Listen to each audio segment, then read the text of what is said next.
Alors, la dimension qui fait l'objet de plus de réflexion, de long développement, de dissertation, de méditation et de théorie dans la recherche du temps perdu, c'est pas le temps. Le temps, comme je le disais précédemment, c'est la superstructure, c'est la métastructure de la cathédrale. Donc, elle encadre l'œuvre, elle l'ouvre et elle la termine et elle la parcourt comme une charpente.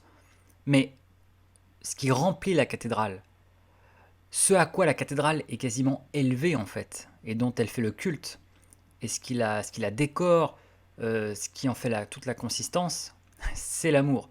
Alors sujet éculé, vu et revu, mais n'empêche revisité avec génie par Proust, avec plein de nouvelles idées, une notion omniprésente, ou en tout cas extrêmement présente, qui domine largement l'œuvre, à l'image d'un amour de Swann, mais comme ensuite il y a les amours de Saint-Loup et de Rachel, comme il y a l'amour du narrateur pour Gilberte, ensuite pour la duchesse de Guermantes, et ensuite pour Albertine, sans parler des amours de Charlus avec Morel, enfin vraiment on n'en finit jamais avec l'amour dans la recherche du temps perdu. Et donc si vous avez un problème avec cette dimension-là, si vous ne voulez pas en entendre parler, et surtout si vous ne l'appréciez pas dans sa dimension la plus passionnelle, extrême, possessive, etc., il faut passer votre chemin, c'est pas la peine, vous n'allez pas y arriver. Parce que certes, il y a beaucoup d'autres choses dans la recherche, il y a des réflexions sur l'art, il y a des mondanités, il y a de l'humour, de la comédie. Bien sûr qu'il y a tout ça, mais clairement, l'amour n'est jamais loin. Et en fait, généralement, c'est l'amour justement qui met fin à ces séquences et qui nous fait revenir, on va dire, presque à la trame principale. C'est comme si en fait le reste n'était que des distractions qui nous détournaient de cela un instant. Généralement, le narrateur, quand il a passé une longue soirée, un long dîner qui était hilarant, très amusant avec les Guermantes, tous les Verdurins, etc., eh bien c'est pour aller retrouver celle qu'il aime. C'est Swann qui retourne auprès d'Odette, c'est le narrateur qui a hâte de retrouver Albertine et se demander ce qu'elle fait, etc. Donc comme c'est un sujet omniprésent, extrêmement développé, qui fait l'objet de plein de longs couloirs, de méditation, de dissertation, c'est impossible de résumer évidemment. Mais en tout cas, ce qu'on peut dire sur l'amour tel qu'il est décrit, peint, analysé par Proust, c'est que l'amour, chez Proust, c'est un amour anxieux, un amour inquiet, un amour angoissé, un amour de l'état de manque, un amour de la dépendance affective, et un amour du coup de la possessivité, et un amour de la jalousie. Ah, c'est tout ce que les gens aujourd'hui détestent et ne comprennent pas du tout.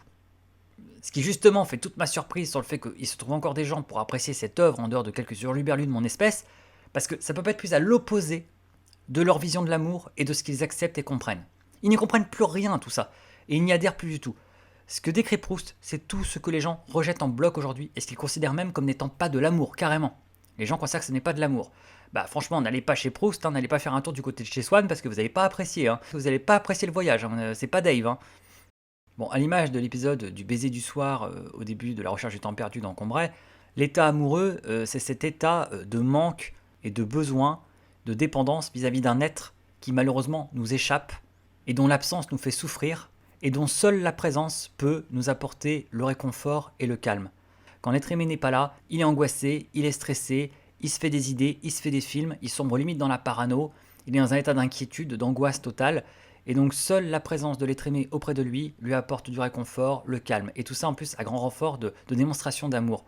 Donc l'autre qui fait la tête, l'autre qui a l'air dans ses pensées, l'autre qui n'échange pas un baiser, l'autre qui tourne la tête au moment où on veut l'embrasser, tout ça c'est les sources d'angoisse, d'inquiétude qui réveillent l'angoisse amoureuse. Ah, en fait elle ne m'aime plus, ah, en fait elle pense à quelqu'un d'autre, et en fait si elle avait un secret, ah, en fait on n'est plus autant amoureux l'un de l'autre, ah, en fait mes sentiments ne sont pas réciproques. Et donc ça réveille l'angoisse. Donc c'est sans cesse en fait une angoisse qui cherche à se rassurer.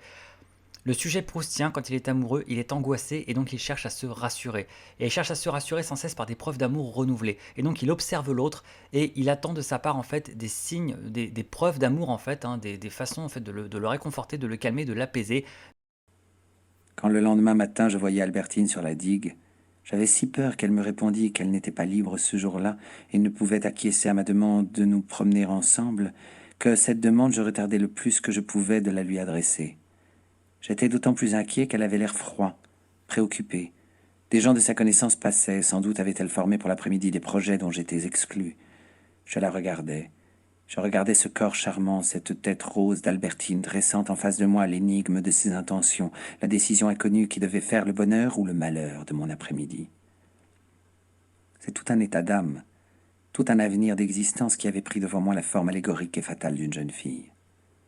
Et quand enfin je me décidai, quand, de l'air le plus indifférent que je pouvais, je demandai « Est-ce que nous nous promenons ensemble tantôt et ce soir ?» et qu'elle me répondait « Très volontiers », alors tout le brusque remplacement dans la figure rose de ma longue inquiétude par une quiétude délicieuse me rendait encore plus précieuses ces formes auxquelles je devais perpétuellement le bien-être, l'apaisement qu'on éprouve après qu'un orage a éclaté. Je me répétais « Comme elle est gentille, quel être adorable !» dans une exaltation moins féconde que celle due à l'ivresse, à peine plus profonde que celle de l'amitié, mais très supérieure à celle de la vie mondaine.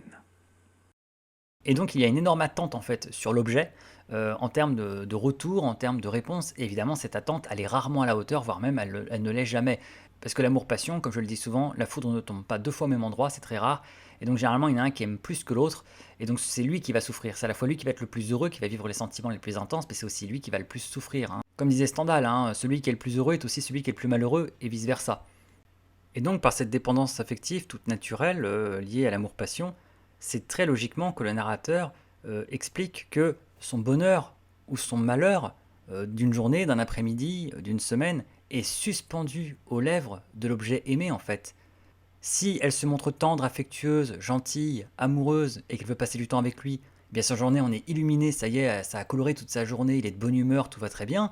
Et puis si par malheur elle est distante, elle est bizarre, elle parle pas beaucoup, elle est pas là, elle refuse un baiser, eh bien tout s'effondre, la journée on est noirci, obscurci, et là c'est l'angoisse, le stress, la déprime et la jalousie, puisque la suspicion, etc. Donc c'est très logique en fait, c'est des choses auxquelles on peut s'identifier, c'est tout à fait naturel, c'est normal. Quand on est amoureux, notre thermomètre intérieur, notre météo intérieure est directement branché sur l'atmosphère de l'objet, selon que cette atmosphère est chaleureuse envers nous ou alors froide et pluvieuse et triste. Cette météo du cœur ne nous appartient entre guillemets plus et devient en fait la cause naturelle de notre propre état et de notre propre météo du cœur. Et donc selon que le temps est doux, radieux, chaud, lumineux, ou au contraire sombre, pluvieux, grisâtre, ou qu'il y a de la brume, ou qu'il y a de la tempête, ou carrément de l'orage, vous voyez toute cette météo du cœur comme ça, hein, ces métaphores auxquelles on s'identifie, nous sommes suspendus aux réactions et à l'atmosphère de l'autre, et c'est l'autre qui par sa distance, sa froideur, au contraire sa proximité, sa chaleur, définit, conditionne cette météo, cette atmosphère, et qui donc a le pouvoir, indirectement, sans même le faire exprès forcément, mais d'illuminer nos journées, au contraire de les assombrir, de nous rendre heureux, au contraire de nous rendre tristes, de nous mettre dans un état de quiétude totale, hein, la quiétude recherchée par l'amoureux, hein, et donc par le narrateur, hein, il cherche à s'apaiser, à se tranquilliser, à se calmer, à être rassuré sur le fait que tout va bien, elle est là, elle-même, etc.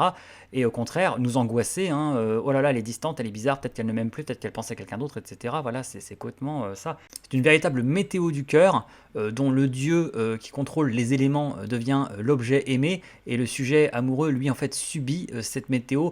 Si tranquille qu'on se croit quand on aime, on a toujours l'amour dans son cœur en état d'équilibre instable.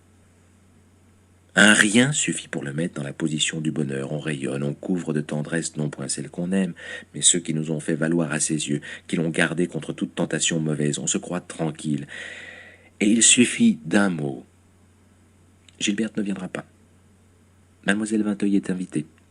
Pour que tout le bonheur préparé vers lequel on s'élançait s'écroule, pour que le soleil se cache, pour que tourne la rose des vents et que se déchaîne la tempête intérieure à laquelle un jour on ne sera plus capable de résister. Alors cet amour, il est d'autant plus inquiet et anxieux que c'est l'amour d'un être extrêmement sensible et très conscient de la fragilité des sentiments et de l'inconstance des autres êtres. C'est parce que le narrateur proustien sait parfaitement à quel point les sentiments peuvent être versatiles, à quel point tout peut changer, comme ça, sans raison, pour un rien, à quel point tout est instable, tout est transformation parfois dans les relations humaines et dans les sentiments, que du coup il n'arrive pas à se sécuriser. On n'est pas très loin d'un profil abandonnique, même si normalement en psychologie abandonnique c'est quand même des gens qui ont tellement peur justement du rejet, ou alors de l'abandon, qu'ils abandonnent ou rejettent en premier. Or le narrateur proustien, ou alors l'amoureux proustien, lui a tendance plutôt à s'accrocher, à vraiment persister en fait dans son attachement, et au contraire essaie plutôt de retenir l'autre, de le contrôler. En fait, l'amoureux proustien appréhende la relation, ou en tout cas les sentiments qui la nourrissent comme une espèce de bombe à retardement. On ne sait pas quand ça va finir par péter, par exploser, par nous péter à la gueule, mais ça va finir par arriver. Et l'appréhension, l'attente fébrile de ce moment, eh bien, en fait, crée une angoisse et une insécurité permanente qui essaie évidemment de se rassurer, aussi de se prémunir, de se protéger, d'anticiper, éventuellement d'écarter le danger, de désamorcer cette bombe. Mais évidemment, l'éternel nœud tragique, c'est que, eh bien, il finit par créer les conditions favorables à ce que la relation implose ou explose, précisément parce qu'il voulait l'éviter. Hein. Voilà, évidemment, le zèle déployé. Hein. D'ailleurs, rappelons que l'étymologie de jaloux est à peu près la même que le mot zèle, hein, parce que dans l'Antiquité, zélos, le zélos en grec c'était le jaloux, qui ensuite est devenu le gélos ou le gilos en ancien français. Donc en fait, l'étymologie du mot jaloux est intimement liée à la notion de zèle. Le jaloux, il fait du zèle. Le jaloux, il en fait un petit peu trop. Hein, ses craintes, son excès de sentiment, d'amour, ça déborde un petit peu, il en fait un petit peu trop. C'est un zélé de l'amour. Et c'est ce qu'est le narrateur proustien. Proust est vraiment un auteur qui regarde en face, droit dans les yeux, sans avoir peur, sans lâcheté, sans fierté ou orgueil mal placé, la dépendance affective en laquelle consiste l'amour-passion. Oui, quand on est amoureux, évidemment qu'on est dépendant affectivement de l'autre. C'est tout le principe. Si vous n'en avez rien à foutre de l'autre, s'il ne vous manque jamais quand il n'est pas là, etc., autant dire que vous n'êtes pas amoureux. Et idem pour la jalousie. Il regarde droit dans les yeux, en face, avec honnêteté, sans fierté ou orgueil mal placé, le sentiment jaloux. Et donc, oui, évidemment, quand on est amoureux de quelqu'un, ça ne nous est pas du tout indifférent l'idée que cette personne-là puisse préférer quelqu'un d'autre que nous, passer plus de temps avec quelqu'un d'autre qu'avec nous, et avoir une intimité physique et psychologique avec quelqu'un d'autre que nous. Évidemment que ça nous contrarie, que ça nous blesse, que ça nous chagrine, que ça nous provoque de la douleur, de la colère, du chagrin, que ça nous dévaste. Et donc, c'est juste humain, c'est normal, c'est en ça que consiste l'amour-passion. Et si on ne ressent pas ça, ce n'est simplement pas de l'amour. C'est ça que dit Proust. Et donc, c'est juste du bon sens, en fait. Alors évidemment, comme nous avons affaire à un personnage d'artiste, il y a quelqu'un de tout particulièrement angoissé, quelqu'un qui est de nature stressée et angoissée. Tout cela prend des proportions particulièrement importantes. Mais cette hypersensibilité et cette insécurité et cette dépendance affective, tout ça se combine en plus à un esprit d'analyse, comme l'aurait nommé Paul Bourget. Et donc cet esprit d'analyse d'un être extrêmement intelligent, très observateur, qui analyse le moindre signe, qui est attentif aux moindres choses, et évidemment en fait alimente la machine infernale, alimente quasiment la paranoïa amoureuse en fait, parce que il en devient très suspicieux. Le moindre petit signe défavorable de distance, de froideur, quoi que ce soit en fait, entretient l'insécurité, crée un malaise, une anxiété, un mal-être qui demande à être rassuré. Et donc en fait, il peut voir des signes éventuellement défavorables partout. Et donc oui, l'amoureux proustien est suspicieux, méfiant, a du mal à faire confiance, sait encore une fois un petit peu trop à quoi s'en tenir quant aux gens, quant aux êtres, à quel point ils peuvent être menteurs, à quel point ils peuvent être infidèles, inconstants, pas forcément dignes de confiance. Et donc toute cette carte de tendre proustienne, bien sûr, on l'explore déjà dans Un amour de Swann. Et en fait, Un amour de Swann, c'est une masterclass. Et en plus, tout est à sa parfaite mesure. Tout est parfaitement proportionné. Tout met dans le mille. C'est punchline sur punchline. C'est perfect sur perfect. Mais c'est vrai que c'est revisité à travers le narrateur dans son amour pour Albertine de façon plus étendue sur plusieurs volumes. On va dire en gros de À l'ombre des jeunes filles en fleurs jusqu'à Albertine disparue. Donc en fait, ça représente 5 volumes sur 7 de la recherche, quasiment tout. Et ça atteint son paroxysme dans La prisonnière et Albertine disparue. Alors cette jalousie suscitée naturellement par l'insécurité affective, par l'angoisse amoureuse, par le fait que on a peur de perdre l'autre, ou on a peur que l'autre se détourne de nous, ou que les sentiments soient pas réciproques, on est à l'affût du moindre signe que peut-être l'autre ne nous aime plus, se détourne, va nous abandonner, ne va plus être là, etc. Et donc cette angoisse que ça crée, et la recherche de calme que cela provoque, à se rassurer sans arrêt, à chercher aussi des signes qui permettent de se calmer, de s'apaiser, d'avoir l'autre auprès de soi, d'avoir des preuves d'amour. Évidemment, voilà, ça génère la jalousie, et qui va être au cœur de la recherche. La recherche est parcourue par la jalousie, par ce sentiment-là. Alors encore une fois, les gens à qui ça fait horreur, qui n'y comprennent rien, ou qui méprisent ce sentiment, c'est même pas la peine, parce que là, ils vont faire une syncope. Mais ceux qui savent très bien, comme Proust, que la jalousie est un sentiment naturel, normal, après il prend des proportions plus ou moins extrêmes, exagérées, etc., évidemment. Mais en tout cas, si dans ses manifestations, il doit trouver ses limites, dans son ressenti, dans les sentiments, entre le sujet et lui-même, là, ça le regarde, et c'est tout à fait normal et naturel d'être jaloux, surtout quand on s'éprend d'un être qui est particulièrement propice en fait à inspirer cette jalousie, que cette jalousie n'est pas pur fantasme ou paranoïa, mais vraiment s'appuie sur des faits et que la personne en face ne nous inspire aucune confiance. Ce qui est le cas malheureusement des objets dont s'éprennent les personnages dans la recherche, qui tombent amoureux encore une fois de personnes qui sont vraiment pas dignes de confiance, qui sont très volages, qui sont très menteuses, très cachottières, et donc forcément que la jalousie est excitée par ces personnes-là, parce que ce sont justement des personnes très volages, très inconstantes, plutôt infidèles, mystérieuses, pleines de secrets, cachottières, qui disparaissent pendant plusieurs jours, on ne sait pas trop ce qu'elles ont fait, qui mentent, très menteuses. Donc évidemment, pas de bol, il se trouve que les personnages dont s'éprennent les femmes ou les hommes, hein, les objets dont s'éprennent les sujets amoureux dans la recherche du temps perdu, à commencer par le narrateur et bien sûr Swan avant lui, bah, sont des personnes pas fiables en fait, pas vraiment dignes de confiance, et qui sont parfaitement celles qui sont propres à susciter cette angoisse amoureuse en fait, cette insécurité affective. Et vous voyez, c'est un cercle vicieux parce que plus elle provoque cette angoisse et cette insécurité affective, plus elle provoque de la passion. Parce qu'on sent qu'elle nous échappe, parce que du coup, elle relance les sentiments en fait par l'angoisse. Alors c'est ce que Proust appelle, de ce très joli terme, des êtres de fuite. Albertine, par exemple, et même Odette avant elle, c'est un être de fuite. C'est-à-dire un être insaisissable. Comme d'ailleurs on en a vu après des déclinaisons dans le cinéma, hein, comme Summer dans 500 jours ensemble. Summer, interprété par Zooey Deschanel, est un être de fuite. Quelqu'un en fait qui ne tient pas en place, entre guillemets. Des personnes comme ça, qu'on trouve charmantes pour cela même d'ailleurs, parce que ça fait partie de leur charme, comme ça, d'être un peu, pas faux-folle, mais vous voyez, d'être un petit peu inconstante, un peu imprévisible, un petit peu inconséquente, etc., un peu légère.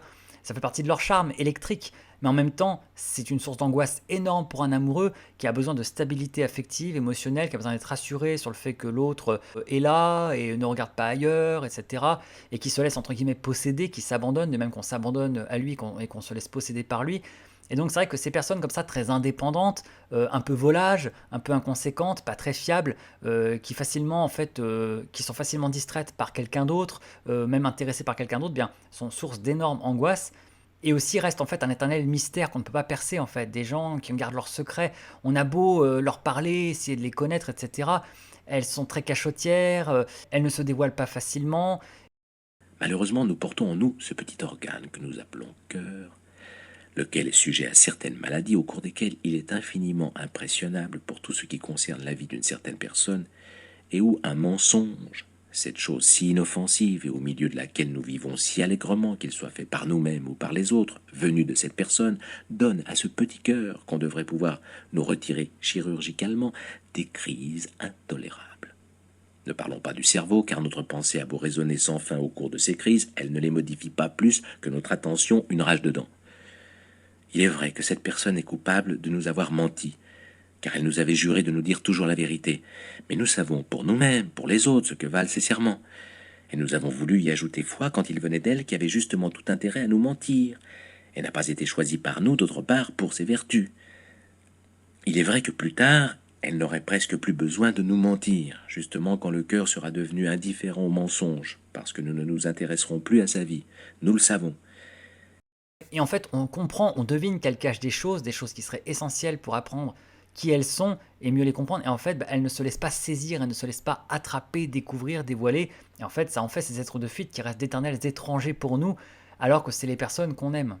Il y a de l'amour-passion pour elles, il y a une recherche de sécurité affective avec elles, mais en même temps, cette insécurité est insaisissable, est impossible parce que ce sont des êtres de fuite et qu'on cherche toujours à se rassurer, mais qu'elles courent toujours plus vite que nous vers un ailleurs. Mais déjà au dernier mot entendu au téléphone, je commençais à comprendre que la vie d'Albertine était située, non pas matériellement sans doute, à une telle distance de moi, qu'il m'eût fallu toujours de fatigantes explorations pour mettre la main sur elle. Mais de plus, organisées comme des fortifications de campagne, et pour plus de sûreté, de l'espèce de celle que l'on a pris plus tard l'habitude d'appeler camouflée. Existence disposée sur 5 ou 6 lignes de repli, de sorte que quand on veut voir cette femme ou savoir, on est venu frapper trop à droite, ou trop à gauche, ou trop en avant, ou trop en arrière, et qu'on peut pendant des mois, des années, tout ignorer. Pour Albertine, je sentais que je n'apprendrais jamais rien, qu'entre la multiplicité entremêlée des détails réels et des faits mensongers, je n'arriverais jamais à me débrouiller. Et que ce serait toujours ainsi, à moins que de la mettre en prison, mais on s'évade, jusqu'à la fin.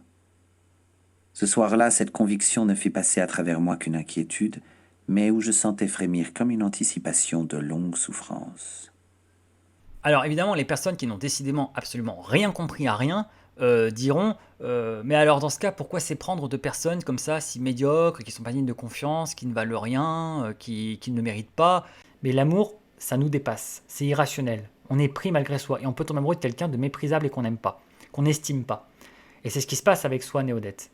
Et c'est ce que voulait montrer Proust. Et donc c'est très bien illustré quand personne ne comprend pourquoi Swann est amoureux d'Odette. Tout le monde trouve Swann brillant, intelligent, gentleman. Ils ne comprennent pas ce qu'il fait avec cette espèce de gourde. Comment on peut tomber amoureux à ce point-là de quelqu'un de minable?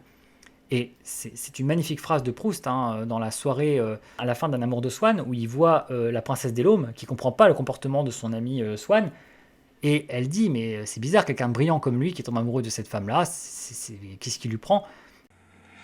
Ce pauvre Swann, dit ce soir-là Madame Delhomme à son mari. Il est toujours gentil, mais il a l'air bien malheureux. Vous le verrez car il a promis de venir dîner un de ces jours. Je trouve ridicule au fond qu'un homme de son intelligence souffre pour une personne de ce genre, et qui n'est même pas intéressante, car on l'a dit idiote, ajouta-t-elle avec la sagesse des gens non amoureux, qui trouve qu'un homme d'esprit ne devrait être malheureux que pour une personne qui en valut la peine. C'est à peu près comme s'étonner qu'on daigne souffrir du choléra par le fait d'un être aussi petit que le bacille virgule.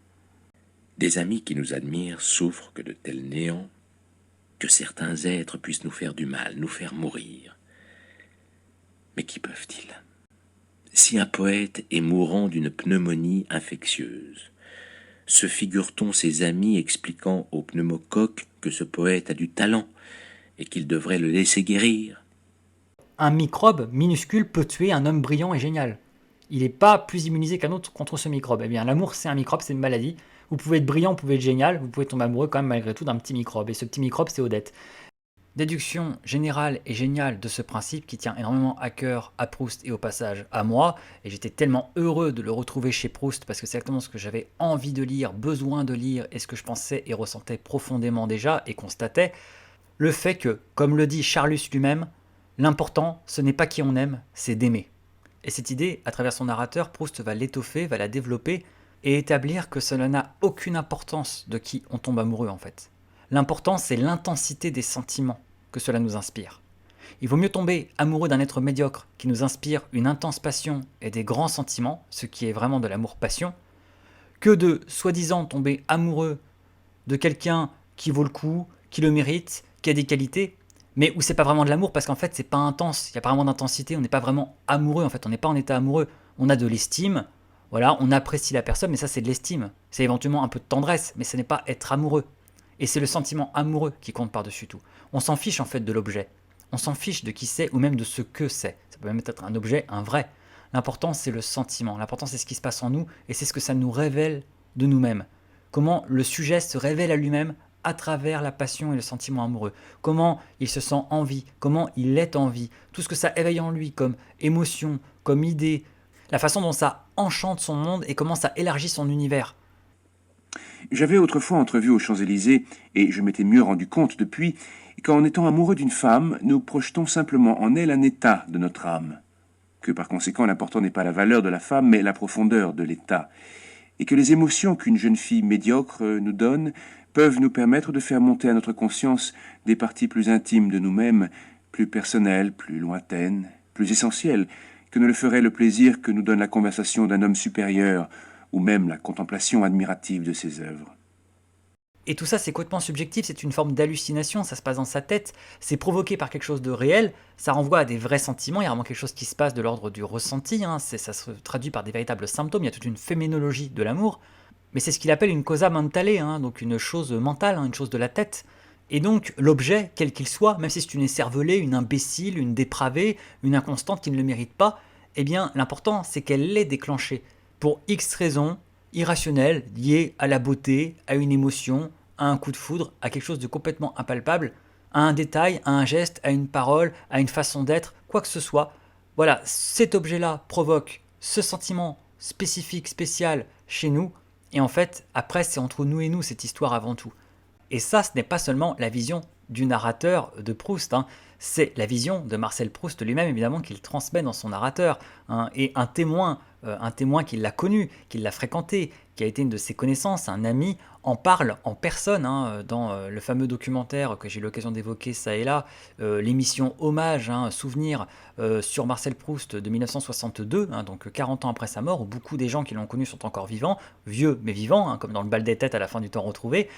Et donc un de ces témoins, un certain Emmanuel Berle, se souvient de ses querelles sur l'amour avec Proust quand il était jeune, et il résume tout particulièrement bien la vision de Proust, preuve qu'il a parfaitement compris la façon dont Proust ressentait les choses et voyait les choses.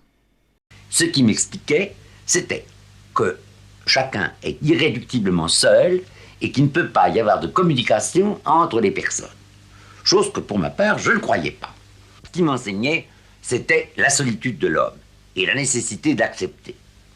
Il pensait que chacun est seul, que on a des sentiments et des passions, mais qui sont indépendants de leur objet supposé, et que personne ne communique jamais avec personne, que nous sommes tous autant d'îlots.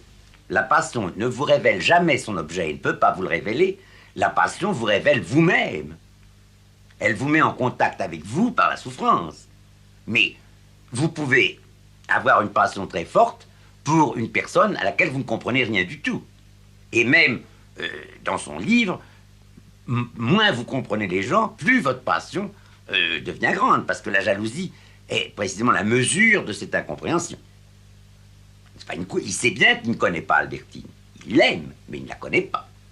Et même après sa mort, il cherche à la connaître et il n'y parvient pas. Démonstration peut-être ultime de ce qui vient d'être si bien résumé et expliqué, on constate que dans la recherche, et sans doute chez Proust lui-même, l'amour, bien avant et même bien au-delà d'être un sentiment dirigé vers un objet, en fait se passe si bien de cet objet que même il lui préexiste. Alors l'amour sans objet, c'est quelque chose d'aussi réel que par exemple la jalousie rétrospective. Hein, la jalousie rétrospective, c'est une jalousie qui est jalouse en fait du passé de l'objet, hein, donc qui même se projette sur un passé avant la relation, avant l'amour pour l'objet, avant de le connaître. Et donc de même, l'amour sans objet, c'est une réalité, hein, donc c'est être amoureux, alors que l'amour n'a pas d'objet sur lequel se fixer pour l'instant, n'a pas trouvé la personne sur laquelle vraiment projeter ses sentiments. Alors souvent c'est assimilé à ce qu'on appelle l'amo amarré, hein, j'aime aimer, que l'on peut retrouver par exemple chez Saint-Augustin, hein, dans les Confessions de Saint-Augustin, hein, amabam amarré, hein, j'aimais aimer, j'aimais l'amour, j'étais amoureux de l'amour. Souvent c'est assimilé à cela, c'est pas tout à fait cela forcément. Ça veut pas dire forcément qu'il y a un amour de l'amour, mais c'est presque plus une sensibilité en fait, un état. Évidemment particulièrement fréquent chez les artistes, par exemple même déjà chez Stendhal, hein, à l'époque, hein, Stendhal clairement, il y a cet aspect-là en fait, une espèce d'état amoureux quasi permanent et presque originel, hein, quasiment en fait faisant partie de sa façon d'être. Et c'est pas si aberrant que ça, et en fait c'est assez répandu, on pourrait presque aller jusqu'à dire universel, quand on y pense. Quand par exemple on dit à quelqu'un, ou alors que l'on dit de soi, j'ai beaucoup d'amour à donner, tu as beaucoup d'amour à donner pourtant. Mais en fait, cela sous-entend l'idée qu'on a déjà tout cet amour-là en nous. Tout cet amour est déjà en nous, présent. Et en fait, il ne demande qu'à s'exprimer. Et donc, il ne demande en fait qu'à trouver un objet sur lequel se fixer pour pouvoir se déverser. Mais en fait, il est déjà en nous, cet amour. Ce n'est pas un objet qui va le faire apparaître tout d'un coup, le faire exister. Non, non, il lui préexiste à cet objet. Il est déjà là. Et c'est aussi ça sans doute qui cause en fait la souffrance du célibat ou de la solitude. C'est qu'on est embarrassé de cet amour que l'on a envie de transmettre, de donner, on a du désir, etc. Et en fait, on est dans l'attente, hein, ou dans la recherche parfois désespérée, de cet objet sur lequel on va pouvoir se fixer et donc sur lequel on va pouvoir enfin exprimer tout notre amour, puis bien sûr évidemment aussi dans l'idéal en recevoir, même si ça c'est encore autre chose. Hein, la foudre tombe rarement deux fois au même endroit et malheureusement l'amour-passion est souvent non réciproque. Et donc oui, donc cette idée qu'on a de l'amour à donner et donc qu'on a déjà de l'amour en soi, eh bien elle est parfaitement présente chez Proust. Et là encore une fois, il y a une espèce de préfiguration, en tout cas d'intuition de la psychanalyse, puisque dans les mêmes années où Proust écrit, eh bien Freud, lui de son côté en Autriche, à Vienne, est en train de développer ses théories et son œuvre. Et parmi les éléments fondamentaux de cette théorie, il y a bien sûr le narcissisme, la théorie du narcissisme. Et donc cette idée géniale, visionnaire parmi d'autres, eh bien que l'amour, la libido, à la base, c'est une espèce de réservoir qu'on a en nous, et que ce réservoir, au départ, il est narcissique. C'est-à-dire qu'au départ, justement, en effet, cet amour, il est coincé en nous, il est en nous. En fait, il a été construit par l'amour des parents, par notre narcissisme, etc. Et en fait, devenir adulte, c'est en partie enfin être capable de passer de la libido narcissique, de s'aimer soi-même, voilà, d'être un peu égocentrique comme un enfant, ou alors d'être fixé sur ses parents, sur sa famille, pour enfin en fait s'ouvrir au monde, s'ouvrir aux objets extérieurs, aux objets étrangers, qui ne sont pas nous, qui ne sont pas notre famille, et en fait à pouvoir investir cette libido, investir notre amour narcissique chez autrui. Vous voyez, on fait des placements en quelque sorte, on va faire des placements sentimentaux amoureux, ou alors ce qu'on appelle en psychanalyse un investissement, on va investir un objet, et en fait on va être en mesure comme ça d'investir comme ça notre amour en quelqu'un, en autrui. Donc c'est une forme de confiance, ou en tout cas c'est une forme d'abandon, ça c'est sûr, puisque quelque part en fait on cède des parties de nous-mêmes, on cède des parties de notre amour, de cet amour qui était en nous, qui attendait son moment, à quelqu'un. Et ce quelqu'un, soit il va en faire bon usage, et donc en fait on va pouvoir garder notre mise en quelque sorte, soit malheureusement parfois ça tourne mal, cette personne en fait mauvais usage, ou nous trahit, ou alors n'en veut pas, et en fait là on a fait un mauvais placement entre guillemets, et donc du coup on perd notre mise, cette mise d'amour qu'on avait donnée, cette part de nous-mêmes qu'on avait confiée, offert à l'autre, soit on se la prend en pleine figure, soit l'autre part avec. D'où ce sentiment très logique, très normal, très naturel que l'on a après une rupture, après un chagrin d'amour, après le fait d'être rejeté, de perdre de l'estime de soi en fait, d'avoir été attaqué dans notre estime de soi-même, dans notre amour propre, dans notre narcissisme, parce que c'est littéralement ce qui s'est passé. On avait pris une partie de nous-mêmes qu'on avait confiée à l'autre, comme offrir son cœur, et donc ce narcissisme a été maltraité, a été malmené, c'est cet amour propre, cette libido, et donc il va falloir la reconstruire, la réparer, la renouveler pour être à nouveau capable de l'offrir à quelqu'un, si la confiance le permet. Et donc c'est exactement ce que raconte le sujet proustien, le narrateur de Proust, le narrateur de La Recherche du temps perdu, nous parle comme ça en fait de cet amour originel qui préexiste à tout objet, qui n'a pas encore d'objet sur lequel se fixer, mais qui est comme ça dans cette espèce de hâte, d'impatience, d'excitation, d'attente de pouvoir enfin avoir quelqu'un à aimer. C'est que dans les périodes de ma vie où je n'étais pas amoureux et où je désirais de l'être, je ne portais pas seulement en moi un idéal physique de beauté qu'on a vu que je reconnaissais de loin dans chaque passante assez éloignée pour que ces traits confus ne s'opposassent pas à cette identification, mais encore le fantôme moral, toujours prêt à être incarné, de la femme qui allait être éprise de moi, me donner la réplique dans la comédie amoureuse que j'avais toute écrite dans ma tête depuis mon enfance, et que toute jeune fille aimable me semblait avoir la même envie de jouer, pourvu qu'elle eût aussi un peu le physique de l'emploi. De cette pièce, quelle que fût la nouvelle étoile que j'appelais à créer ou à reprendre le rôle, le scénario, les péripéties, le texte même gardaient une forme ne variatur. Alors, toujours dans À l'ombre des jeunes filles en fleurs, qui est vraiment le roman de l'adolescence ou de la fin d'adolescence dans La Recherche du temps perdu, le narrateur, donc en vacances à Balbec, la station balnéaire fictive inspirée donc, de Cabourg en Normandie, a une espèce de coup de foudre multiple en découvrant en fait un groupe de jeunes filles, donc les fameuses jeunes filles en fleurs éponymes du roman. Et donc ces jeunes filles en fleurs, intrigantes, étranges, un peu fantasques, qui ont l'air à la fois très provocatrices et puis en même temps qui sont très jolies, très jeunes, un peu gamines, limite sales gosses, un peu turbulentes, qui se font remarquer comme ça sur le remblai, sur la promenade le long de la mer. Eh bien, toute l'originalité en fait de cette rencontre, c'est que le narrateur n'a pas un coup de foudre ciblé, précis sur une des jeunes filles en fleurs. Au départ, il ne peut les considérer que comme un groupe de personnes, en fait plusieurs jeunes femmes à la fois, et en quelque sorte, il ne sait que choisir. Voilà, elles sont toutes mignonnes, elles ont toutes leur charme, elles ont toutes leurs particularités. Et donc, en fait, ces sentiments, ces émois amoureux, flottent en fait entre les filles. Voilà, entre les 5-6 filles, son amour flotte, son cœur hésite. C'est ce qu'il appelle en fait un amour indivi. En effet, il éprouve un amour indivi pour elle. Un amour qu'en fait, qui ne peut pas se diviser, qui prend en compte l'ensemble en fait du groupe de jeunes filles. Il aime tantôt l'une, tantôt l'autre, en même temps tout à la fois et en même temps aucune. Voilà, au départ, comme ça, c'est vraiment plus un émoi. Et en fait, il attend ce moment qu'il soupçonne voir arriver bientôt, où en fait, son cœur se fixera sur l'une d'elles, en fait, aura une préférence, choisira sa préférée, élira une des jeunes filles, et en fait, là, du coup, il pourra vraiment, on va dire, tomber amoureux, vivre un amour avec elle, et donc, en l'occurrence, parmi ces jeunes filles. Et donc, finalement, c'est sur Albertine que le narrateur va jeter son dévolu, en tout cas, que ses sentiments vont se fixer par suite de circonstances, parce que c'est celle qu'il va le plus voir, parce que c'est celle qui va le plus l'intriguer, le fasciner, parce qu'en fait, elle va se démarquer des autres par plusieurs caractéristiques particulières, parce que aussi, quelque part, c'est la plus insaisissable, c'est la plus être de fuite de toutes, mais encore aussi, il faut le dire, parce que c'est celle qui lui fait le plus d'avance, en fait, à qui il plaît le plus, et donc qui fait un pas vers lui, et donc le rapprochement a lieu.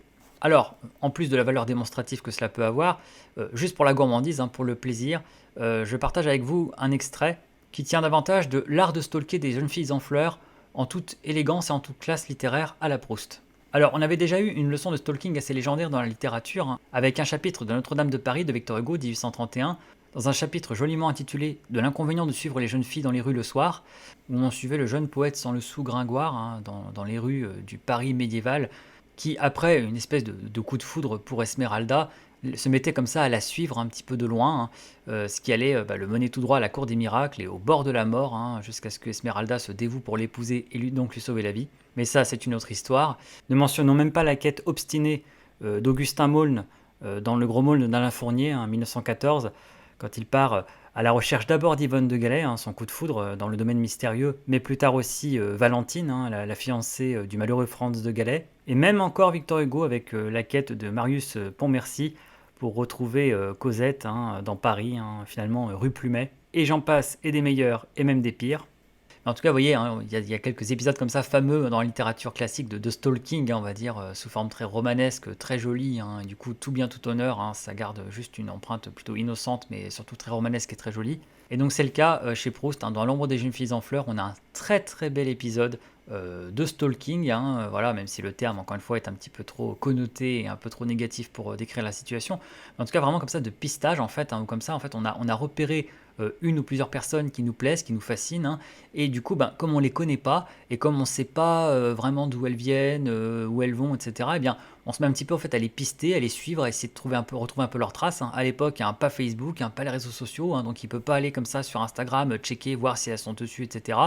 Eh bien, il est obligé de faire à l'ancienne, il est obligé un petit peu comme ça de guetter à quelle heure elles passent, essayer de les retrouver, et donc cela donne ces pages particulièrement jolies.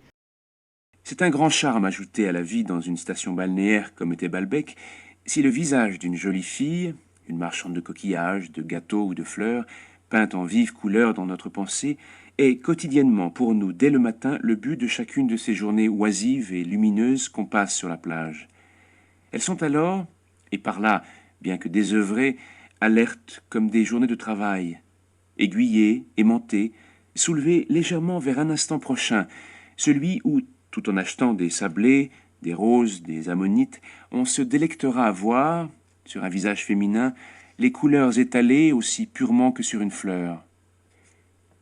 Mais au moins, ces petites marchandes, d'abord on peut leur parler, ce qui évite d'avoir à construire avec l'imagination les autres côtés que ceux que nous fournit la simple perception visuelle, et à recréer leur vie, à s'exagérer son charme, comme devant un portrait.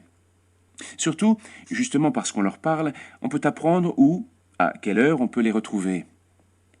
Or, il n'en était nullement ainsi pour moi en ce qui concernait les jeunes filles de la petite bande. Et leurs habitudes m'étant inconnues, quand certains jours je ne les apercevais pas, ignorant la cause de leur absence, je cherchais si celles-ci étaient quelque chose de fixe, si on ne les voyait que tous les 2 jours, ou quand il faisait tel temps, ou s'il y avait des jours où on ne les voyait jamais. Je me figurais d'avance ami avec elles et leur disant « Mais vous n'étiez pas là tel jour ?»« Ah oui, c'est parce que c'était un samedi. Le samedi, nous ne venons jamais parce que... » Encore, si c'était aussi simple que de savoir que le triste samedi, il est inutile de s'acharner, qu'on pourrait parcourir la plage en tous sens, s'asseoir à la devanture du pâtissier, faire semblant de manger un éclair, entrer chez le marchand de curiosités, attendre l'heure du bain, le concert, l'arrivée de la marée, le coucher du soleil, la nuit, sans voir la petite bande désirée.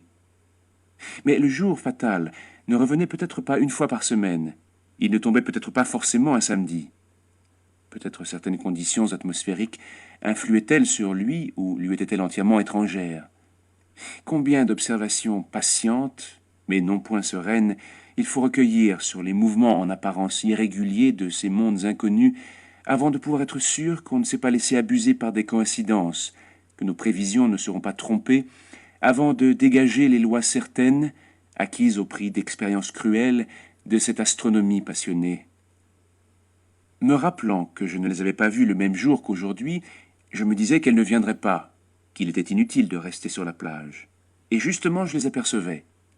En revanche, un jour où, autant que j'avais pu supposer que les lois réglaient le retour de ces constellations, j'avais calculé devoir être un jour faste, elles ne venaient pas. Mais à cette première incertitude, si je les verrais ou non le jour même, venait s'en ajouter une plus grave, si je les reverrais jamais, car j'ignorais en somme si elles ne devaient pas partir pour l'Amérique ou rentrer à Paris. Cela suffisait pour me faire commencer à les aimer. On peut avoir du goût pour une personne, mais pour déchaîner cette tristesse, ce sentiment de l'irréparable, ces angoisses qui préparent l'amour. Il faut, et il est peut-être ainsi, plutôt que ne l'est une personne, l'objet même que cherche anxieusement à étreindre la passion, le risque d'une impossibilité. Je prenais tous les prétextes pour aller sur la plage aux heures où j'espérais pouvoir les rencontrer. Les ayant aperçus une fois pendant notre déjeuner, je n'y arrivais plus qu'en retard, attendant indéfiniment sur la digue qu'elles y passassent, restant le peu de temps que j'étais assis dans la salle à manger à interroger des yeux l'azur du vitrage, me levant bien avant le dessert pour ne pas les manquer, dans le cas où elles se fussent promenées à une autre heure, je n'en aimais aucune, les aimant toutes. Et pourtant leur rencontre possible était pour mes journées le seul élément délicieux, faisant seul naître en moi de ces espoirs où on briserait tous les obstacles, espoirs souvent suivis de rage, si je ne les avais pas vus. Chez Proust, les deux analogies les plus récurrentes pour qualifier l'amour, c'est ou un mauvais sort, un sortilège, un enchantement, un envoûtement, ou alors une maladie. C'est comme tomber malade en fait. Et tomber malade, on ne le fait pas exprès, on ne le choisit pas, ça nous tombe dessus. On sent soudain qu'on a attrapé froid, qu'on n'est pas dans notre état normal, et on subit notre état. Là où le terme enchantement ou envoûtement convient un peu mieux, c'est que c'est un état qui n'est pas forcément négatif ou que négatif. Il y a du positif. Il peut y avoir une part de bonheur ou de jubilation ou de plaisir ou d'intensité en tout cas. Or, de toute pathologie d'origine, il y a une forme de bipolarité émotionnelle qui s'instaure avec des hauts et des hauts très intenses et des bas tout aussi intenses. Et les deux sont liés, sont directement connectés à l'espérance, à l'espoir, en fait aux signes encourageants ou décourageants que renvoie l'objet, et d'ailleurs plus ou moins malgré lui. D'où ce qu'on a vu précédemment avec cette météo du cœur, ce climat intérieur, cette météorologie sentimentale, la pluie et le beau temps en nous, eh bien c'est l'objet aimé qui les fait, plus ou moins malgré lui sans en être forcément conscient, par son attitude selon qu'elle nous inspire du bonheur ou du déplaisir. Et en fait, l'amoureux vit un véritable enchantement de son monde intérieur et de son monde même extérieur. Ça se répercute sur l'extérieur. Tout d'un coup, tout prend l'intensité, se couvre d'une espèce comme ça de magie, tantôt noire, tantôt blanche. Cet état nous fait basculer dans une espèce d'autre réalité, où on le subit. D'ailleurs, c'est le sens étymologique de la passion. Passion, patior, c'est le fait de subir un état. Et cet état est d'une rare intensité, une intensité affective, émotionnelle, qui nous met à fleur de peau, qui nous rend très vulnérables, évidemment, spécifiquement à l'objet aimé. Et cet objet aimé, ses moindres paroles, ses moindres gestes, ses moindres actions peuvent être source ou de plaisir, de bonheur, d'apaisement, ou alors au contraire de chagrin, de peine, de déception, de soucis, de torture. Et en fait, l'autre, sans doute, ne se rend même pas compte du mal qu'il nous fait. Parce qu'on est dans deux réalités différentes. L'autre est dans une réalité qu'on pourrait qualifier entre guillemets de normale, et donc pour lui les choses n'impliquent pas spécialement plus de sens que cela, alors que l'amoureux, lui, tout a pris un sens extrême, où l'objet est au centre de cet univers, et tout est pris très à cœur, et tout est interprétation, tout est signe. Il cherche des signes de son élection, des signes pour se rassurer que oui c'est bon, il est aimé, oui c'est bon, il y a une chance, oui c'est bon, il est désiré, oui c'est bon, l'autre veut de lui. Ou alors au contraire, il décèle des signes comme quoi l'autre le refuse, le rejette, ne veut pas de lui. On explore la passion jusqu'à son sens le plus littéral, dans le sens plus commun, quotidien qu'on utilise, c'est se passionner pour quelque chose en fait, ne penser qu'à ça, avoir une espèce de prédilection, voire d'obsession pour quoi que ce soit, parce que ça peut être une passion pour le sport, une passion pour un sujet, pour un art, etc. Et donc le personnage proustien, aussi bien Swann que le narrateur, la passion se manifeste par le fait que plus rien qui n'ait pas de rapport avec l'être aimé, l'objet, ne les intéresse en fait. Et donc c'est vrai que tout ce qui n'est pas en rapport avec l'être aimé paraît fade, paraît peu intéressant, paraît même décevant, frustrant, ne nous intéresse pas, tout paraît moins bien, comme terni, délavé, inférieur. Et au contraire, tout ce qui peut avoir même un vague rapport avec l'être aimé, même ce serait qu'un truc très lointain, un truc qu'elle a touché, un truc qu'elle a évoqué, un truc qui fait penser à elle, et bien tout d'un coup prend un intérêt énorme et on se met à s'y intéresser, etc. C'est comme ça qu'en fait on voit Swann étudier les lignes de train par lesquelles passe Odette, les régions qu'elle fréquente, s'intéresser à des choses auxquelles elle s'intéresse, et au contraire se désintéresser complètement de gens qui, il le sait, ne parleront pas d'elle, ne la connaissent pas, donc du coup ils n'ont plus d'intérêt. Si cela n'a pas de rapport avec celle qu'ils aiment, ça ne les intéresse pas, ils s'en sentent comme déconnectés, détachés, et c'est pour ça que du coup en fait ils ne vont plus dans le monde, ils vont plus voir leurs amis, encore une fois phénomène qui se traduit dans la réalité, on connaît tous le fait que quand quelqu'un est amoureux, vient de se mettre par exemple en couple, si c'est réciproque, on le voit plus comme par hasard, il vient plus aux soirées, il est moins présent, etc. parce qu'il préfère être avec la personne qu'il aime, forcément, et comme par hasard quand ça commence à se gâter avec la personne, on le voit de plus en plus et il revient à nouveau, parce qu'il s'en désintéresse, la passion s'étiole. Et donc toute cette carte de tendre proustienne, bien sûr, on l'explore déjà dans Un amour de Swann, et en fait, Un amour de Swann, c'est une masterclass, et en plus, tout est à sa parfaite mesure, tout est parfaitement proportionné, tout met dans le mille, c'est punchline sur punchline, c'est perfect sur perfect. Rien que la façon dont Swann tombe amoureux d'Odette bascule dans la passion, dans l'amour-passion, et cela d'une façon complètement inattendue pour lui, complètement non préméditée, c'est déjà une masterclass. Et en plus, j'avais remarqué que Proust avait parsemé ce chemin vers la passion amoureuse d'une suite de signes avant-coureurs qui sont liés chacun à un des 5 sens. Je ne sais pas si quelqu'un l'a déjà remarqué dans une critique, sans doute, hein, avec tous les critiques, les spécialistes de Proust qu'il y a. Et moi, ça m'a fait tiquer, j'ai trouvé ça superbe. Tout commence déjà par une musique, hein, la musique de Vinteuil, le sonate de Vinteuil. Donc, vous voyez, Louis, déjà premier sens, Louis. Et Swann éprouve une vive émotion en écoutant cette musique. Et aussitôt, de par le contexte où il l'entend, chez les Verdurins, alors qu'il a fait la connaissance d'Odette, il va avec Odette là-bas, eh bien, il associe cette musique à leur relation à elle, en fait, quoi. Elle lui fait penser à elle. Et donc, elle deviendra l'hymne national de leur amour, comme dit Proust. Mais ça continue avec d'autres sens, parce qu'au départ, Swann ne trouve pas Odette à son goût. Elle n'est pas son genre, hein, comme le dit Proust, hein, la fameuse phrase qu'on lit plusieurs fois dans Un amour de Swann, elle n'est pas son genre. Mais elle va finir par le devenir, parce qu'il a une petite révélation d'ordre esthétique. En fait, il réalise qu'elle ressemble énormément à la Zephora de Botticelli, dans un tableau de Botticelli. Et en fait, cette association entre une œuvre d'art et Odette crée la connexion qui lui permet en fait de la trouver belle. Tout d'un coup, en fait, elle est associée à une œuvre d'art, il y a quelque chose d'esthétique qui se passe, et en fait, ça lui permet d'être séduit, et tout d'un coup de la trouver charmante ou séduisante, alors qu'au départ, il ne la trouvait pas de son genre ou désirable. Et là, tout d'un coup, ça y est, il a trouvé un point d'entrée esthétique grâce à la vue, hein, voilà, un deuxième sens, la vue, avec ce portrait de la Zephora de Botticelli. Et puis, il va chez Odette.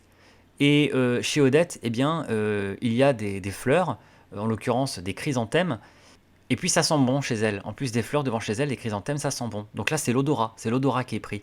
Il est charmé par l'odeur là-bas. Et puis, il boit un thé chez elle. Et, je sais pas, il trouve le thé particulièrement savoureux. Et là, je me dis, tiens, là, c'est le goût. Donc là, ça y est, on est quand même à 4 sens. Et donc, vient finalement le 5e sens, puisque à l'issue de la nuit où tout bascule pour Swann, il va y avoir la fameuse scène qu'on dit des cattleyas. Hein, les cattleyas, c'est une variété d'orchidées que Odette porte accrochée à son vêtement. Et donc, le premier vrai contact physique très rapproché, intime, entre Odette et Swann se fait via les cattleyas. Hein, quand il lui réajuste sur son vêtement, il la touche, du coup il touche les cattleyas, après il la touche elle, et après du coup ça deviendra pour eux l'expression faire cattleyas, hein, en gros ça veut dire faire l'amour pour eux, c'est un code. Et donc là c'est le toucher. Et vous voyez du coup tour à tour, sens après sens, Swann s'est fait avoir en quelque sorte, s'est fait accrocher, s'est fait attraper par Odette, par son amour par Odette, il a été contaminé sens par sens. Louis avec la sonate de Vinteuil, la vue avec la Zephora de Botticelli, vous voyez, il y a toujours une dimension artistique, l'odorat avec les chrysanthèmes devant chez Odette, donc les fleurs, le goût avec le thé chez Odette, et enfin le toucher avec les cattleyas, et bien sûr Odette elle-même. Mais entre-temps, l'incident, le tournant, c'est que Swann développe en fait une habitude avec Odette, il a l'habitude de la retrouver, toujours au même endroit, chez les Verdurins, ensuite il la raccompagne chez elle, etc. Enfin, ils ont leur petit rituel, et puis insensiblement, sans trop se rendre compte, il s'habitue à cette présence et il s'habitue à ces petits rituels. Et il prend un plaisir, mais qu'il n'analyse pas forcément. Et c'est le jour où, parce qu'il arrive en retard, parce que justement il a préféré être avec une autre, vous voyez qu'en plus il réalise même pas qu'en fait il est accroché. C'est en réalisant qu'Odette n'est pas là, et du coup qu'il a raté cette occasion de la voir, que ce soir il ne la verra pas, que là il réalise qu'elle lui manque. Mais elle lui manque d'une façon insupportable. Il la cherche partout dans Paris, cette scène est magnifique dans Un amour de Swann, où il la cherche partout, il fait tous les restaurants, tous les cafés, il la cherche, et il la retrouve. Et là en fait, c'était comme un enfant en panique en fait, qui avait perdu sa maman, hein, voilà, il avait perdu la femme qu'il aimait, et là il la retrouve, et là en fait ça y est, les liens sont serrés, ça y est, il est tombé dans l'amour-passion, et il ne supportera plus de ne pas savoir où elle est, il ne supportera plus qu'elle s'éloigne, etc. Il ne supportera plus cet effet d'abandon, cet effet de manque, cet effet d'absence. Et c'est aussi évidemment ce qui peut le faire basculer tout droit vers la jalousie. Parce qu'une fois qu'il perd cette sécurité, cette sensation qu'il est le seul dans sa vie, qu'il est le seul qu'elle aime, si un instant s'insinue le doute qu'en fait elle en aime peut-être un autre, qu'en fait elle est en ce moment avec quelqu'un d'autre, peut-être qu'elle le trompe, et bien voilà, l'imagination s'emballe, l'angoisse se met à inventer ce que précisément elle redoute, et éventuellement même le soupçonne, et le soupçonne à juste titre, parce qu'effectivement, elle lucide quand même sur la personne en face qui clairement n'a pas l'air très très fiable, ou très très solide, ou fidèle, ou loyal, et donc ça y est, la jalousie s'active. Et alors là, ça y est, il a basculé dans l'amour-passion, ça y est. Et donc c'est vraiment tellement bien foutu, c'est comme si au fur et à mesure c'était une espèce de monstre dont chaque tentacule finissait par l'enserrer, l'accrocher, ou alors ce virus, cette maladie, ce bacille virgule, qu'à un certain stade, Proust qualifiera d'inopérable en effet, hein. À un certain stade, un Swann est tellement atteint que son amour en devient inopérable, très jolie expression. Avec toujours cette métaphore filée de la maladie, ou alors de la tumeur, ou de la contamination, enfin en tout cas voilà, de l'amour comme un virus.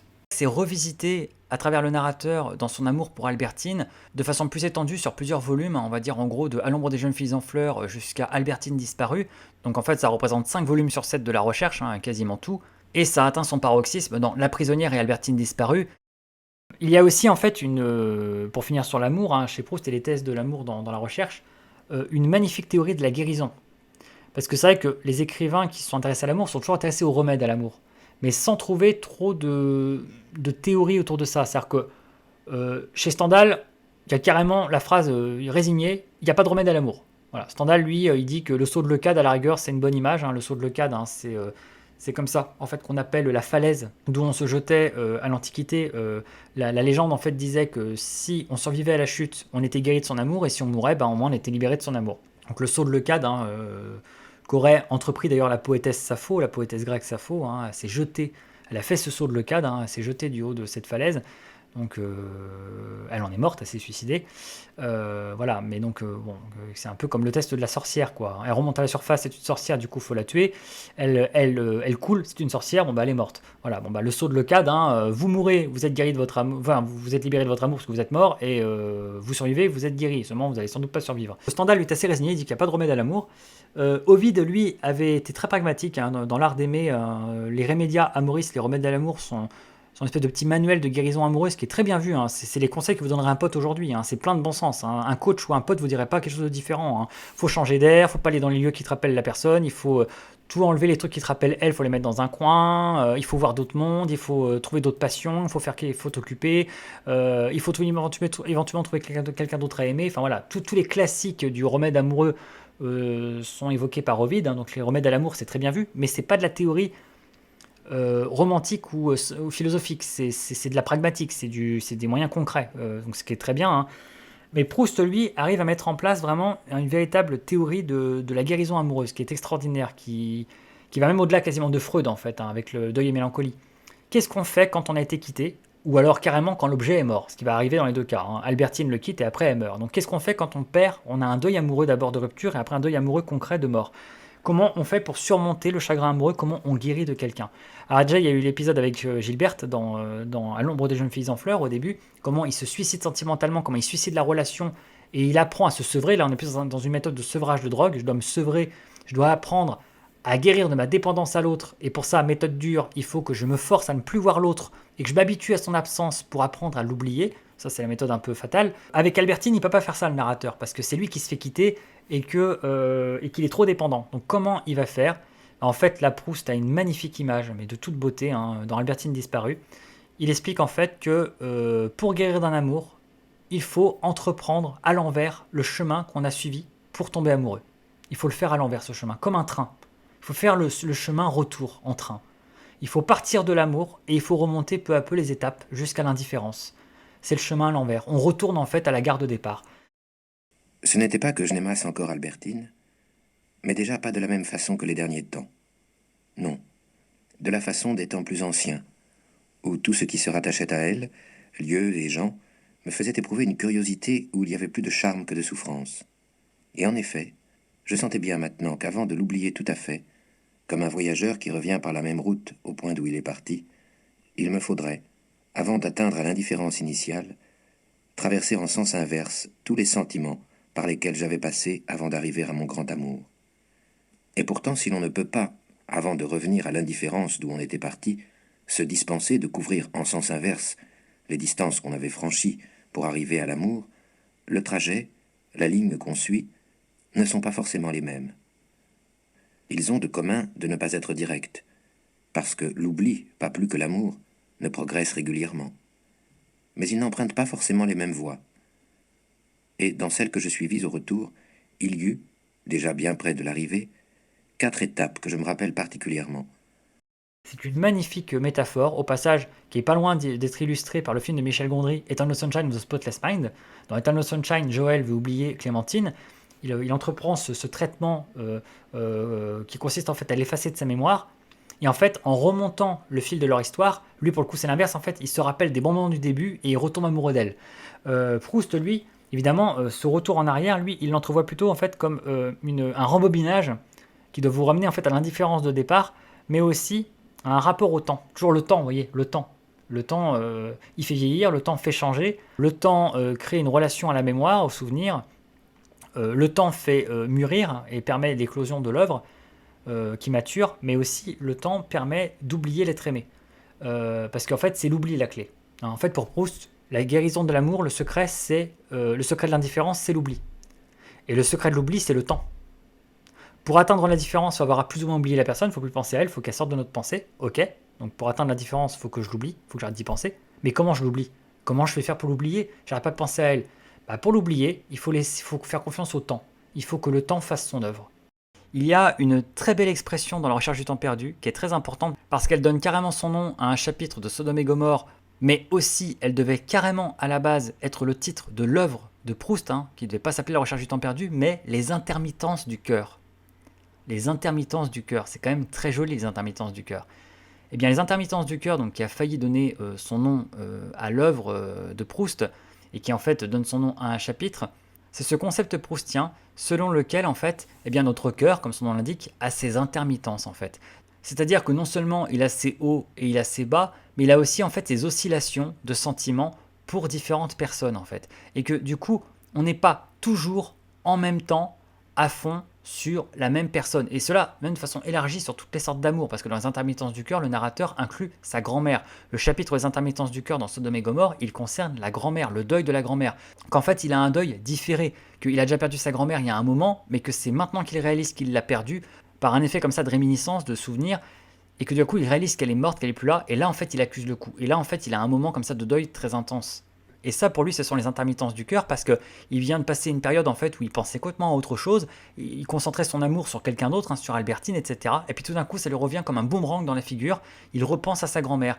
Et après ces périodes de deuil, il va à nouveau pouvoir oublier sa grand-mère, il va revenir sur Albertine. Et donc ça, ce sont les intermittences du cœur. Donc c'est très très joli. Mais c'est vrai que ces intermittences du cœur, on peut aussi quand même l'entendre un peu comme une forme d'inconstance finalement, d'inconstance affective. Donc en fait, ce qui l'angoisse chez les autres et ce qu'il reproche aux autres, quelque part, lui-même, il le subit en lui-même et il le fait du coup subir aux autres. Lui-même, il a des intermittences du cœur lui-même, il a des moments où il cesse d'aimer, ça s'interrompt et puis ça reprend. Et c'est ce qu'il dit pour Albertine en fait, durant cette période de deuil pour sa grand-mère, il ne pense plus à Albertine, il ne veut plus la voir et il ne l'aime plus.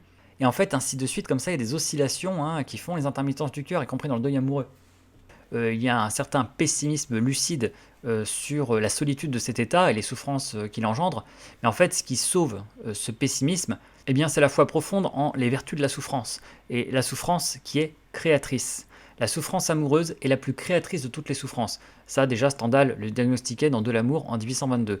Stendhal avait établi les liens extraordinaires qu'il y a entre l'amour et l'imagination, l'imaginaire. D'ailleurs, plus un être est imaginatif, a de l'imagination, et créatif, a de la sensibilité, plus en fait il est prédisposé à l'amour-passion au sens le plus noble du terme, avec majuscule, et où ça va être intense pour lui. C'est pas pour ça qu'il est le plus éligible à des sentiments réciproques ou à une relation conventionnelle ou normale, mais en revanche, c'est lui qui va expérimenter l'amour-passion dans sa plus grande intensité, avec aussi bien les souffrances que ça implique, les aspects négatifs, le côté obscur, mais aussi du coup, tout l'aspect positif, tout l'aspect créateur, fécond, la part de bonheur qu'il peut y avoir là-dedans. Finalement, c'est toujours l'œuvre d'art qui gagne à la fin, c'est toujours l'art, puisque cette souffrance amoureuse, elle n'a quasiment pour utilité réelle, s'il s'agissait d'utilité, puisque c'est pas tant la question, mais en tout cas, de faire extraire cette souffrance et en fait qui elle-même est source de création et source d'art. L'art se nourrit de cette souffrance, celle de l'amour est particulièrement féconde et profitable.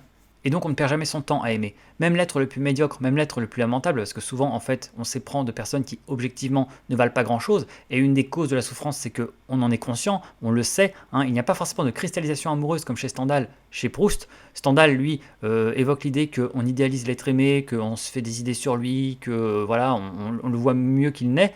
Proust ne cristallise pas, hein, l'amoureux proustien ne cristallise pas, il sait parfaitement qu'il a affaire à quelqu'un de pas si intelligent, de pas si moral, de pas si gentil, d'assez médiocre, mais pour X raisons, ça peut être la beauté, ça peut être une habitude, ça peut être quoi que ce soit, il est subjugué, il est tombé malade, ça y est, il a été contaminé, et il ne s'agit plus de dire si c'est bien ou mal, si ça vaut la peine ou pas, c'est pas tant la question si ça se mérite ou pas. Et donc comme pour toute maladie, il n'y a pas grand chose à faire en fait, à part attendre que ça passe, il n'y a pas vraiment de traitement ou de remède miracle.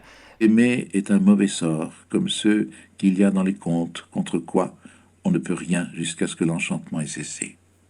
Le remède, justement, c'est le temps. Attendre que le temps passe, attendre que le temps peut-être provoque l'oubli ou la lassitude. Et donc en attendant que ça passe, eh bien l'amoureux crée une relation ambiguë à son sentiment amoureux, parce qu'à la fois il le subit, il en souffre, il voit bien qu'il n'est pas en son état normal, et que ça lui provoque de la peine, du chagrin, qu'il est torturé, que ça altère son mode de vie. Et en même temps, il sent bien qu'il vit quelque chose d'extraordinaire, de passionnant, que quelque chose d'intense se passe en lui, que c'est très fécond, qu'il se découvre lui-même, qu'il est en train de vivre une aventure intérieure extraordinaire, unique, et en plus il crée de nouvelles habitudes sur la base de cet amour, de cette nouvelle vie, complètement organisée autour de l'être aimé, de l'objet aimé, hein, qui devient un petit peu le centre de son univers, hein, son astre central, son soleil, et donc il s'habitue à cette nouvelle vie, à ce nouveau mode de vie, et à cette intensité de sentiments. Et donc quelque part, il n'a pas envie de les voir disparaître, de les quitter. Ce qui fait que l'amoureux proustien a toujours un peu peur de guérir quelque part. Il sait qu'à un moment donné, il va sans doute guérir de son amour, et il a presque peur de cela, de revenir à un mode normal, quand son monde va complètement se désenchanter, parce que mine de rien, cet amour, même douloureux, enchante son monde, enchante son univers. Tout prend une saveur, une intensité incroyable, nouvelle. Ça, pour un artiste, c'est extraordinaire. Et donc, il sent bien que si cet amour s'éteint, eh bien, tout va perdre de son intensité, tout va se désenchanter, tout va redevenir normal, va perdre de son espèce de magie, aussi bien blanche que noire. Et donc il sera un petit peu orphelin de cela. Et donc quelque part il s'accroche un peu à ce sentiment. Donc voilà, donc tout cela est très complexe et n'est pas que pessimiste et nihiliste.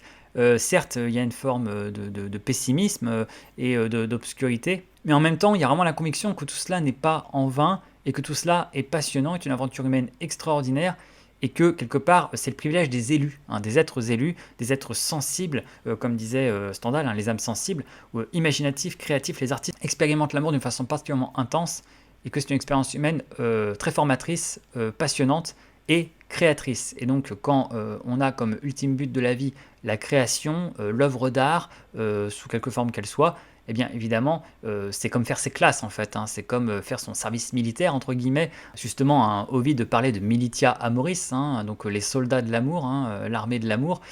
Souvent il employait cette métaphore, hein, en bon romain qu'il était. Eh bien on peut dire que voilà, chez Proust c'est très important d'avoir fait ses armes, d'avoir fait son Vietnam à soi, hein, voilà, de revenir du Vietnam, d'avoir des cicatrices, d'avoir un peu souffert, d'avoir vu du pays, d'avoir subi les souffrances de la guerre amoureuse, parce que c'est comme ça qu'on apprend à se connaître, à savoir qui on est, ce qu'on a dans le ventre, et qu'on va pouvoir en fait en ressortir des choses. Et donc encore une fois, l'objet aimé, même médiocre, même lamentable, même dépourvu de réelle qualité, même si effectivement être conscient qu'il n'en vaut pas la peine est quelque part une autre source de souffrance, non seulement on souffre, mais en plus pour quelqu'un on sait qu'il n'en vaut pas la peine, et donc on est entre mépris et amour, on est dans le Odi et amo, hein, comme l'appelaient les poètes élégiaques, dont Ovide, hein, le Odi et amo, hein, je hais et j'aime en même temps, donc c'est un court-circuit sentimental assez douloureux, hein, parce qu'on a les deux sentiments antagonistes qui se mélangent, qui se contredisent. Toute cette souffrance n'est même pas vaine, n'est même pas stérile, que même si on a beaucoup souffert par amour, et même si ça a été pour quelqu'un qui techniquement n'en valait pas la peine, ou n'était pas notre genre, comme pour Swann, en tout cas ne le méritait pas, était médiocre, on s'en fiche de ça. L'important c'est l'intensité des sentiments que ça nous a fait vivre. Eh bien cet objet est plus utile à l'artiste, et plus utile en l'occurrence là à l'écrivain, que ne le serait jamais n'importe quel livre, n'importe quel maître artiste, n'importe quel même secrétaire ou assistant, bref, n'importe quelle compagnie intellectuelle de qualité, que pourtant on pourrait considérer comme plus utile à l'écrivain, ne vaudra jamais l'amour, la passion, les souffrances qui vont faire subir l'objet aimé, et qu'elles sont vraiment fécondes, très fertiles pour la création. Et en cela, du coup, ce sont des êtres utiles, voire nécessaires, qu'il ne faut pas complètement dédaigner, dont il faut accepter, supporter la présence dans notre vie, parce qu'ils ont un rôle à y jouer. Aimer, déjà, n'est jamais du temps perdu, mais que même aimer des gens qui n'en valent pas la peine et qui étaient médiocres n'est jamais du temps perdu. Et donc au final aussi cela sert l'œuvre à créer, l'œuvre à accomplir, la créativité, la création, hein, c'est de la souffrance créatrice tout ça. Tout l'art de vivre, c'est de ne nous servir des personnes qui nous font souffrir que comme d'un degré permettant d'accéder à leur forme divine et de peupler ainsi joyeusement notre vie de divinité. Une femme dont nous avons besoin, qui nous fait souffrir, tire de nous des séries de sentiments autrement profonds, autrement vitaux qu'un homme supérieur qui nous intéresse. Il reste à savoir, selon le plan où nous vivons, si nous trouvons que telle trahison par laquelle nous a fait souffrir une femme est peu de choses auprès des vérités que cette trahison nous a découvertes, et que la femme heureuse d'avoir fait souffrir n'aurait guère pu comprendre. En tout cas, ces trahisons ne manquent pas. Un écrivain peut se mettre sans crainte à un long travail. Que l'intelligence commence son ouvrage, en cours de route surviendront bien assez de chagrins qui se chargeront de le finir. Quant au bonheur, il n'a presque qu'une seule utilité, rendre le malheur possible. En me faisant perdre mon temps, en me faisant du chagrin, Albertine m'avait peut-être été plus utile, même au point de vue littéraire, qu'un secrétaire qui eût rangé mes paperoles. Après Proust lui-même, je laisse le mot de la fin à ses amis, François Mauriac et Emmanuel Berle. Proust est quelqu'un qui devait avoir terriblement souffert, puisque vous savez qu'il était arrivé à un scepticisme, un nihilisme terrible, aussi bien en ce qui concerne l'amour qu'en ce qui concerne l'amitié. Car cet homme si aimable, si charmant, qui vous entourait de telles protestations d'amitié, ne croyez pas à l'amitié. Ne croyez pas que l'amitié existe. Quant à l'amour, quant à ses idées sur l'amour, eh bien, ce qui fait que j'admire Proust, plus que tout, c'est que, étant l'homme qu'il était, il est arrivé, avec un amour de Swann, à nous donner la peinture de l'amour le plus normal, à mon avis la plus exacte, la plus parfaite que nous ayons eue depuis Benjamin Constant. Il était si absolument convaincu que ce qu'il pensait était la vérité et qu'on devait y conformer son comportement, que justement, si on ne prenait pas son parti de la solitude, on était incapable de faire œuvre d'art, et que si on ne pouvait pas arriver à faire une œuvre d'art, on était en quelque sorte damné.